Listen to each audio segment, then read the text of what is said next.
The following was recorded in front of a live studio audience at the Studio 21 Podcast Cafe. This is the United Podcast Network.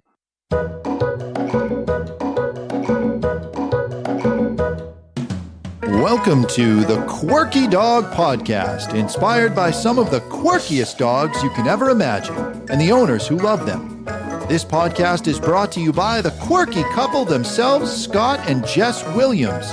Their aim is to educate and entertain. There you go. Here's Scott and Jess.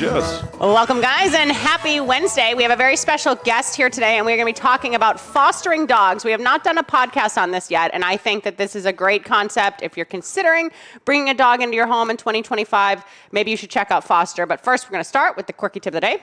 That's my cue. All right, my quirky tip is we have done like Jess's favorite things, like Oprah's favorite things for Christmas before. I've done giveaways. I did discount codes. This year, I'm doing charities that you can donate to, because why not give back around the holidays? So my first one this week, or it's our first week in December being here, is Project Canine Hero. We talked about this when we had Paul Bourgeois on and his awesome Malinois roadie. Him and Sarah Carson met because of this organization. It's a great organization that helps dogs that were on active duty with medical care and expenses and everything else. And actually, Paul just lost roadie recently. So go and donate to them, you guys. I'm going to give you 3 more really good organizations throughout the rest of this month, but let's get back this year. Okay, so this guest is super fun. This is a personal guest who just came out to visit us, which is great. This is my, I guess, sorority sister, which sounds so crazy that we were in a sorority, but it was a cool one.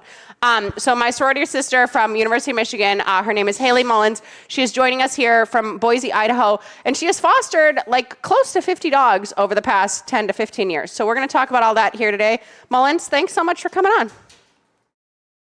Yeah, hey, thanks for having me. Super excited just to see you and chat with you and talk about my wild times fostering. Yeah, we had so much fun when Haley came out. Yeah, it was good. We had lobsters, we had cigars, we had, I don't even know if we were together for a full 12 hours. Maybe it was 14 total. Yeah, but it was speed dating. Everybody enjoyed each other. We hung out with some dogs, and it was super fun. So why it was a dog's birthday. Oh, yes, it was Vital's birthday.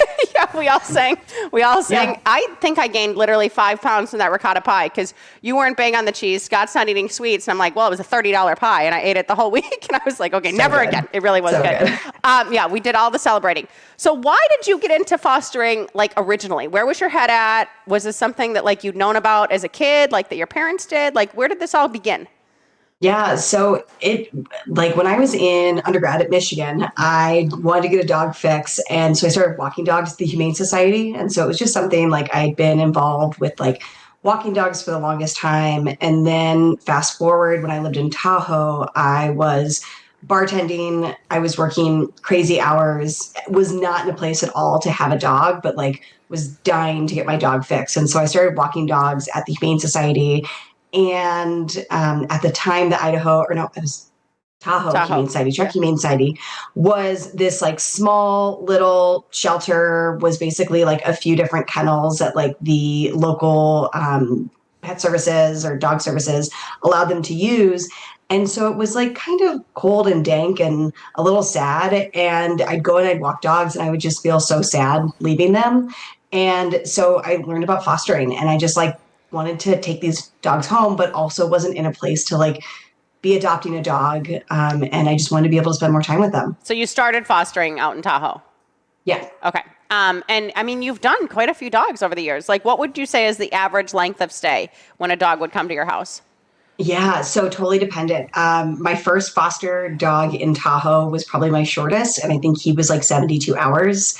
And that was kind of I was lucky. That was a fostering dream where I had gotten this dog and he had been really badly abused and was very afraid of people and just really nervous and stressed. And within 24 hours of coming to the house, and I will say this is not standard, completely relaxed and chilled out and was adoptable within 48 hours. And he ended up getting adopted out within 72. On the other end of the spectrum, I've had dogs for up to 3 to 4 months. I know some people who have had dogs for, 6 months to a year. Yeah. So it really, really just depends. I would say more so in that 1 to 2 month range is like pretty typical. Yeah. Well, the 72-hour dog is interesting because Scott and I talk about this all the time. Dogs 10 years ago, 15 years ago, 20 years ago are different than dogs today. I don't know how else to say that. Like we can say some of it's nurture. I think a lot of it is nature. I think dogs are being bred with more genetic anxiety. So it was easier to like turn around a dog that was like more screwed up back in the day than it is now. And even with that said, like some dogs just have shelter stress. You get them out of the shelter, they feel better, they're in a home, and they're more easily adoptable because they're not just one of, 50 or whatever else in these little rows and all the barking and all the stress. They're laying on couches. They're starting to adapt to be in a person's home. They're starting to learn how to be a family member. You're kind of prepping them for their future, Yeah, totally. And that's the thing. I mean, people think about dogs that are in shelters or think about fostering, and they think about these like very high stress, like high involvement cases, which, those do happen. But for the most part, it's like what's happening, the way I always describe it. And I talk about fostering and I talk about dogs being in the shelter. It's, think about if you were in a foreign country where you didn't speak the language and you suddenly got picked up and put in jail and you didn't know what was going on. It's loud, nothing makes sense. And like, that's how it is for the dogs. And so, of course, they're going to be stressed. They're going to shut down. And so a lot of times with fostering, like the primary goal is just to get these dogs out of this like crazy, wild, loud, stressful environment into a home where they can feel loved. They can feel, this idea of like what it is to be in a home. And a lot of times, like you do see really, really quick turnarounds on a lot of like the behavioral stuff because they just want to relax and they just want to sleep for a few days and they just want to like chill and be loved. And so it's really like, it's just such an easy way to make a quick impact. Yeah. The decompression, it seems like, is like a good word for all of that because it can be very overstimulating at the shelter. So you've done this now in multiple states. You work with multiple organizations. How much say do you have in what you want? Like, can you say like, I really don't want anything more than 3 weeks. Like I prefer like a more medium-sized dog. Like how much say do you have with what comes into your home? Does that make sense? Yeah, definitely. So it a lot of times it depends on the organizations you're working with, but for the most part, all the ones that I've worked with, so I can only speak from my experience, but this is across, 5 different shelters in multiple different states. They want to work with you because you're a volunteer. And so they want to make sure that your experience is positive. And so like the first few dogs, and they always let you opt into like, this is the kind of dog I want. This is the household I have. If you have dogs already, they make sure you meet the dog. A lot of times when you're starting off, especially if you like have a conversation with them, they'll try and give you some softballs. So they'll just try and give you some dogs that just are really low key, low energy, just really need like that safe place to go. I will say like in my experience, I've ended up getting some of the more like high needs dogs just because I get to know the foster coordinators and I make it clear that I'm willing to take those on. But again, you're a volunteer and they know that. And so they want to make sure you are getting the experience you want out of it. And the high needs dogs are hard. Not everyone can deal with that. I mean, you showed us a video of one dog that like borderline ruined your place. Like it can be a lot. Yeah, it's a lot. And it's one of those things. It's like, it takes like time, effort, energy. It takes like being okay with, as you saw in the video, like having an arm eaten off your couch. Yeah. And again, like that's not a typical experience. That's happened to me once in my like 50-ish dogs. But you have to just kind of be okay with that. But you also don't have to expect that if that's not what you're looking for. Fostering is always going to be, there's always going to be kind of an X factor that you're not positive about. But at the same time, like they generally know if it's going to be a dog that's really high stress or high anxiety. Yeah. They kind of prep you on the front end. Yeah. I have a question for you. Have you been involved with rescues that are very breed specific, or do you tend to get into the rescues that have all kinds of shapes and sizes and different breeds and mixes? I haven't done worked with breed specific locations, and part of that's because I've always just gone into humane societies first, just because a lot of times when I'm like joining up and volunteering, I'm looking for dog walking experience first, just to like get to know the shelter. So I haven't done any of the breed specific stuff. I do have a lot of friends in the Boise area that do breed specific rescues. I will say, especially if you're like kind of on that pipeline of like foster to like maybe adopt and you're looking for specific breeds. If you're working with some of the bigger shelters, you see all the different breeds come through. So there's definitely opportunity to like see or work with or foster most of the breeds that you could be interested in. You have not adopted any of the dogs that you've fostered? No. That's amazing. I know. I wanted to bring this up because this is the thing. Everyone's like, I don't want to be a foster failure. You know what I mean? They don't want to have like a house full of dogs, which like if you foster a dog, you keep your first dog, you can't like restrain yourself, stop fostering. I totally get it. But like, how does that work for you? Like, how is it that like you just always knew the end goal was to be in another person's home? Like, tell us about that journey for you. Yeah, so I mean, it definitely comes from a unique perspective where when I first started fostering and I was in Tahoe and I was bartending, like adopting just wasn't an option for a lot of reasons. I was working too much. I wasn't making enough money to support a dog. Dogs are expensive, as we all know. I also didn't know what was next. I knew I was going to be in Tahoe full-time bartending the rest of my life. And so I wanted that flexibility. Especially with all your extensive degrees. Yeah, exactly. Yeah, undergrad, like grad, like a pharmacology, like, all these decorated degrees, hundreds of thousands of dollars. I bartend in Tahoe. Hello. Yeah, although I will say we always joked in Tahoe is like the most overeducated workforce that I've ever been around. You guys were always the same. It was like kind of a perfect setup though, because I was able to, when I was living up there, I think I'd probably fostered 10 to 15 dogs up there. And so I got to go through that experience of like keeping a dog. And again, this first dog that we had, Antonio, which I hated that name, but that's a different story.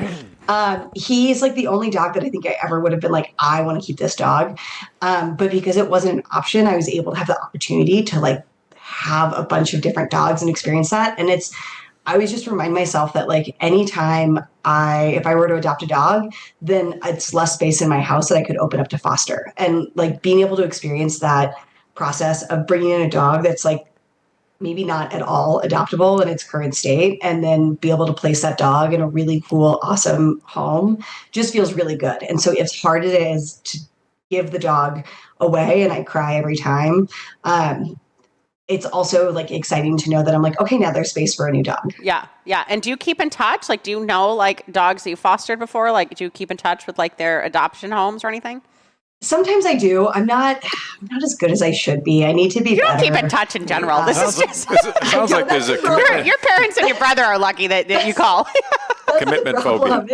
It's like it just would be like more noise. Yeah. And so there's one dog here that I like kept up with before like I ended up traveling for 6 months. So I lost touch with that family. There was one dog that I placed that was like, he was probably one of my most difficult dogs that I didn't think I was going to be able to place. Just very, like had issues with other dogs, but like the sweetest dog with humans. And he was one of those that like, I found like the absolute perfect home for him, the perfect person. Like she understood what it took to take this dog in. And we stayed in touch until he ended up dying a couple years later, which was really great. Like she reached out and it was just like, but yeah, no, I don't know. It's kind of like. No, I think it's good that people know that they're not like committed to like celebrating the freaking dog's birthday for the next 10 years. Like we made you do it vital. Like, no, because some people are more animal people anyway. You know what I mean? Like they like want to be there for the animal, but they don't necessarily want to have that long-term relationship. So it's not like you have to commit to following up and, you know, sending gifts and everything to the dog. Like once the dog goes, the dog has its home and everything else. So tell people a little bit about, because you're pretty outgoing and you have this dog walking experience and stuff. If people want to get involved in this, what is like a good process for them to follow as far as like reaching out to local shelters? Like how should they approach that? Should they email? Should they walk in? What's the down low on that? Yeah. So I would say, I mean, most of the either local shelters or like local breed specific rescues are going to offer fostering programs. And especially now it's like more and more common. We're seeing a lot of shelters losing their funding. And so they're just like either downsizing or they're disappearing and they're going foster only. And so there are a ton of opportunities out there. So if you want breed specific, just hop on the Google and look for breed specific.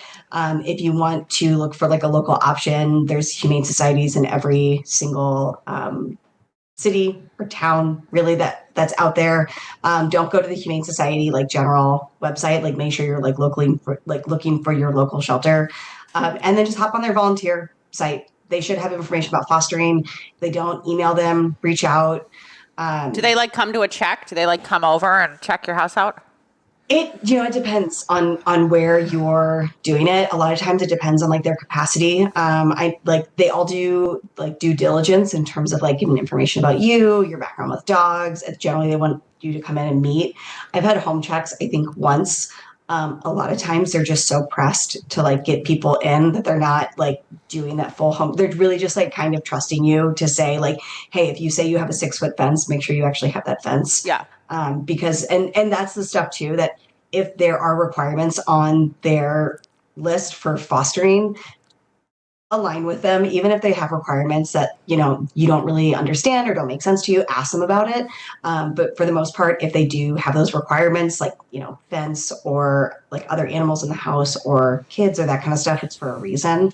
So just kind of look into that stuff as well. But yeah, it just depends in terms of how involved they are on like how much time and energy they have. Yeah, no, and it's not like this. I think it's easier to foster than to adopt sometimes. I just want to put it out there for people. Yeah, Some people have for gone sure. through adopting, and like once it's the final home, sometimes it's like, a big questionnaire. Like you have to like put an addition on the house if you want to adopt and everything else. So, and then, Totally. I just think it's such a brilliant thought. If you're considering a dog in 2025, we have a lot of clients who are couples and, either they're engaged or they're just, looking at more of a long-term relationship and they get the dog first because they want to prep for the kid. Or we have a lot of people that like have 3 kids and they want to get a dog and we're like, get a cat or like get a stuffed, like, what I mean? Like try something because it's not like a dog isn't necessarily like a good preparation for a kid. If you get like this crazy chaotic dog and you already have conflict and you're like, we can't even freaking keep a dog from shitting on our floor. How are we going to raise a child together? Like it's not just an easy stepping stone. Sometimes it seems great. It looks great from afar, but dogs can be a lot of work. And we're the first ones to preach that every week. So fostering is just such a great way to dip your feet in the water. You're doing something good for these dogs that need, a little extra. The shelters are very good about getting the dogs out who need to get out most. If there's the dog that eats every day and just sleeps and he's happy, that's not the first one to get out. It's these dogs that need a little more, need the decompression like you were saying. So think about fostering. I think it's just so brilliant. You can do it once, you can hate it, you never have to do it again, but I just think it's such a good stepping stone. Then holy shit, we just bought a puppy for $3,500. Like you said, dogs are expensive. You now are in more of a long-term relationship. You have a dog. You have insurance on that dog. Like this is like, you're not an idiot. Like it is a big to-do sometimes. People just think, oh, we're going to get a puppy. We have had many couples, they get a puppy for like $3,500 or whatever. They have some big medical thing that's another, $5,500 the first year of its life. Like it's stress. Now all of a sudden you're $10,000 in debt. Like it's a whole stressful thing. So the fostering is a great way to go to mitigate some of that stress, I think, and just to test drive. I loved that phrase you said. That's why we titled it this, Test Drive the Dog. It's nice because you just have to deal, and not you because you're a seasoned, person doing this, but for someone that even, a house with not young kids, but, 10, 12, 15, teenagers, they want to get a dog. If they were fostering and then having to do all the responsibilities of caring for this animal while he's in the house, all of a sudden it's not so much fun sometimes.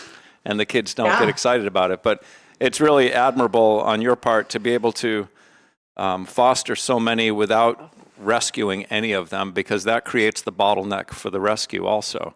If you say, I'm keeping this dog, and now I can't take any dog that may be not good with other dogs, like you're no longer a foster after you've... Totally. If you take 1 or 2 dogs, then you're like, I can't foster anymore. I got too much going on here, which is not what they want. They want you to be able to take them and get a feel for them, especially you, where you can get a good feel for this dog's temperament within a week and say, hey, this is what's going on, and then it'll help to place that dog, But most people get so attached to the dog, they want to foster, and then they just can't let the dog go. And that's okay too. Here's the thing. It's like, and this is kind of going back to like Jess's point about the foster to adoption pipeline. I'm actually great with that too. Like I have a really good friend, Caitlin, from our sorority, whose partner just fostered a dog for the first time and fell in love and adopted him. And I'm like, you know what? Great. Perfect. Amazing. Yeah. Like I'm so excited. And what is so cool about that process is, one, Jess, I think you made some like really great points about you kind of get to get the real feel of owning a dog without like, if you don't have the money for dog food, they provide dog food. They take care of all the medical stuff. And so you get that. Scott, you like hit on the like responsibility piece too.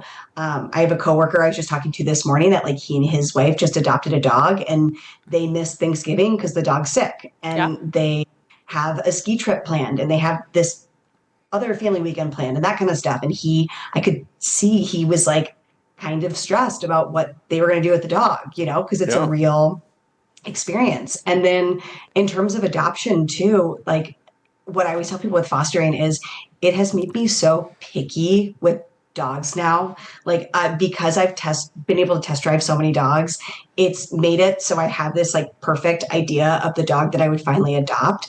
And I'm in this really great place that I can keep fostering until I find that dog, And so it's kind of cool too, because like with puppies are great. They're fun. They're really cute, but you don't know what you're going to get, like breeds give you a general, they're going to tell you what the dog looks like.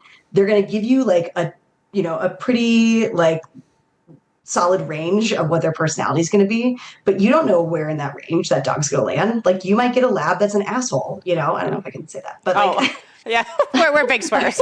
No, okay. Well, that's the whole thing. And then the other thing, people are like, oh yeah, I had a dog growing up as a kid.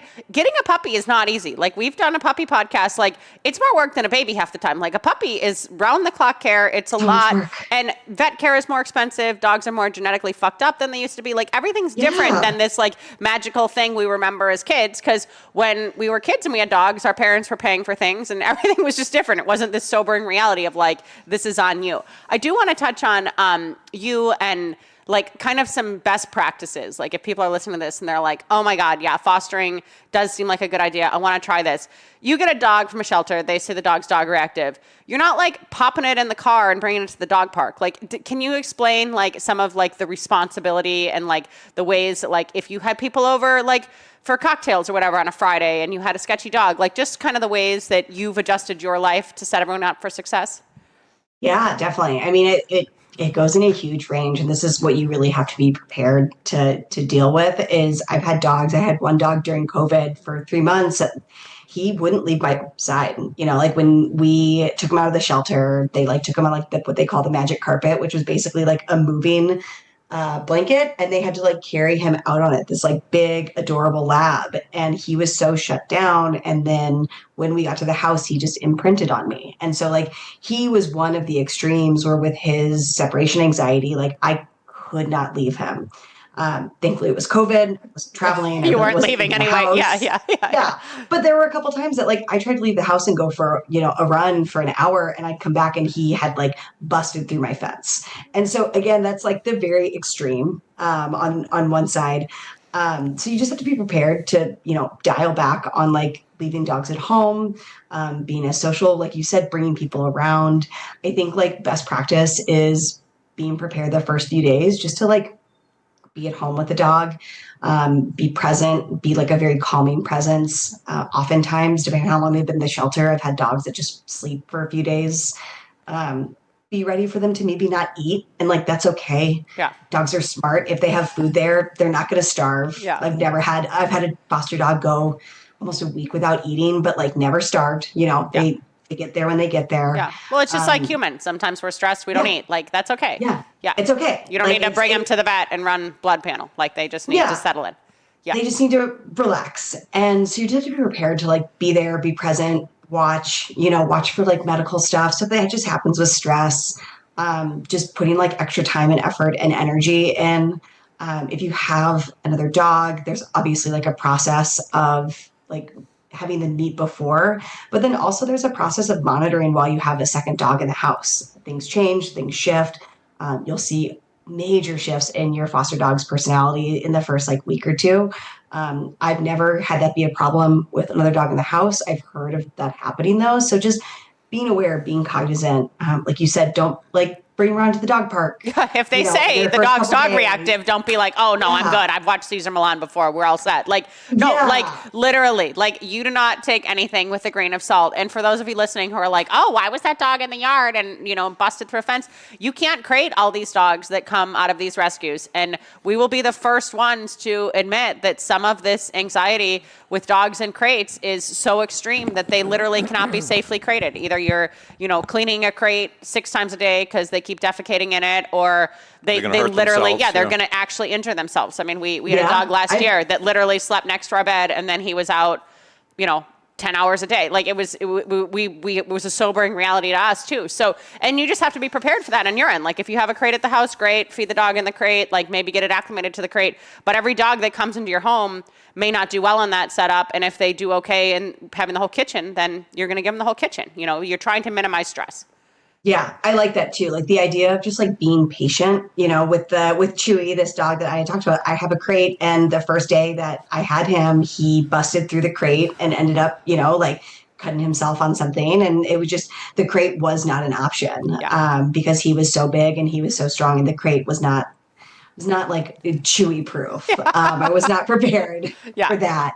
But also just knowing that like, because of the trauma that these dogs have been through, that like, that's not like the best thing for them always sometimes. I've had other dogs though that like, they love the crate, you know, and they go right to it and they're all about it and that's their spot. And so it's like being really willing to like be super flexible in terms of, you know, how you're operating, how your hours go. I've like slept on the couch with dogs before because they're just figuring out like, you know, potty training, like they're potty trained, but they're like adjusting to a new space. So I have to sleep with them. So it's just like, it kind of flips your world upside down a little bit. Sometimes, not always. I don't want to like talk people out of it. Sometimes it's super chill, but you just have to kind of be ready and be open for whatever happens. Yeah, but sometimes it takes your world to flip upside down to be like, yeah, maybe we don't want a dog. Like we'll just watch our parents' dogs when they go on vacation twice a year. That's good for us because it's a 15-year commitment, and financially, emotionally, everything. Like it's not just a walk in the park. And we're dog people. Unless you're getting an adult dog that's fully formed and you actually get to see their personality as an adult dog, you don't know what you're going to get. Yeah. And so it's like, we talk about the risks of fostering and like the risks, you know, people talk about the risks of adopting these dogs with crazy backgrounds, but like I had 2 dogs growing up, and the first one was like the perfect dog. Like he like will go down in his history like as the favorite child. The second one, who was an oops puppy from the first dog, was a mess. She was super high anxiety. We couldn't take her out off leash. Like she was a lot of work. Yeah. And so just because we had her as a puppy and raised her in the same way, like you're not guaranteed that. And so that's the biggest too. It's like, it's not like this idea of fostering is like, oh, well, you'll get a bad dog if you adopt, but like the perfect dog if you purchase, like, purebred, yeah, you're not guaranteed. That's for sure. We see a lot of purebreds that are very messed up. We see it all the time. So no, it's worth just laying out all your options and everything else. Is there anything that we missed as far as this process goes, or something else that you want to touch on that we didn't touch on so far? No, I mean, I think the biggest thing, like the biggest takeaway that I have for people is like, just if you're thinking about adopting, check out fostering. Like if you want a dog fix, check out fostering. Like it's just such a great way to get your fix. And again, there's nothing wrong with foster failing. Like I know people who have ended up with the best dogs ever because they get a dog and they don't want it to leave. And that's great. Like that also works. It's a great way to find the perfect dog for, you know, your 9-year-old, maybe highly, whatever we call it, sensitive son or whatever else. Like, you know, if you have a household that's a little bit tricky, you want to kind of test drive that dog that's coming into it, because the wrong energy is going to make your life a lot more difficult than foster failing. No, we're all about it. Yeah. And it's like, if you get a dog that's like really, really great, but maybe barks too much, you know, it's like my partner and I, we both work from home. It's like, we couldn't have a super barky dog.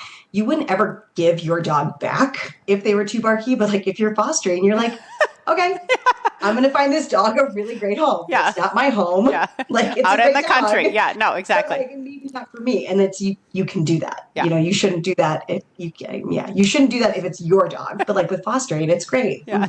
You know, one thing I was thinking, and I'm glad that you came on, when we were talking personally, when you were over visiting us, the nice thing about your story and the fostering is that I'm getting the impression that the majority of the dogs are really pretty good. Is that fair to say? Yes. Whereas from where we come from, when we get a call from someone that has a rescue, usually there's a problem. That's why they're calling. So that leads me to think, all these rescues, the majority of these rescues are problematic, which isn't the case. It's just that we get the calls on the ones that are very problematic. But you know, just out there fostering in different states are getting a good feel for what's out there. And there's some anxiety and there's some instability and whatnot. But for the most part, they're just untrained dogs that need a home, it sounds like. Here's the funny thing is they're not untrained a lot of times. Yeah. Like this is the shocking thing is we get so many dogs for whatever reason that are fully trained. I get dogs that are potty trained, trick trained, treat trained, they're crate trained. And it's like, what how? happened? Yeah. You know, you don't know that. And that's, I would say, like close to half of the dogs that I've fostered. Really decent. Yeah. Really good and pre-trained. And so that's the other thing too. It's like if you're in a household where you really don't have the capacity for training, like pick up one of these like pre-trained dogs and you figure it out by fostering. You know, you may not figure that out by going to a shelter and, you know, seeing which dog like speaks to you. Now I'm realizing real quick fostering. I'm realizing how super picky you really are now. Half the friggin' dogs are fully trained, and you're like, give me another one. Give me another one. It's great. Like it's like this like pick list of the dog I'd finally adopt is like it barely exists. Yeah, exactly. It doesn't, yeah, which is fine. That means I'll just foster forever. And I do say that with a dog in my house who's lived with me for 3 years, and she is my perfect dog. Yeah. I love her. She's so great. Like she is. So I would have to basically like replicate this dog that now lives with me full time. Well, you can do that now. We have this cloning going on. Yeah. I don't think insurance pays for that though. It was so fun for you to come out. Thanks so much for coming on today. I think this gives a lot of people something to think about as they head into the new year. We even taught Haley to deconstruct her first lobster. It was very exciting. I know. I'm not going to be purchasing or rescuing anymore. From now on, I'm fostering. Oh my God. Fostering. I guess he's going to find a new wife. I don't know. We'll have to talk it up. Come back. Let's have more lobster. Bring Cody. Thank you so much for your time. And you guys, I'm really big on this. If you're considering getting a dog in 2025, fucking try fostering. I think it could really be a good move. Take him for a test ride. Test drive, yeah. Test drive the dog. I totally love it. It's so smart. All right, you guys, thank you so much for joining us this week. We will see you the next 3 Wednesdays in December. We have Dog of the Year coming on this year. I think it'll be a Christmas episode. Dave is joining us for the New Year's episode. He comes on every 2 years. We got a lot of fun in store. Mullins, thanks for coming on. Good to see you. Thanks for having me. In the meantime, keep it quirky. Guys. Bye, guys. The views and opinions expressed by the hosts, guests, or callers of this program do not necessarily reflect the opinions of the Studio 21 Podcast Cafe, the United Podcast Network, its partners, or affiliates.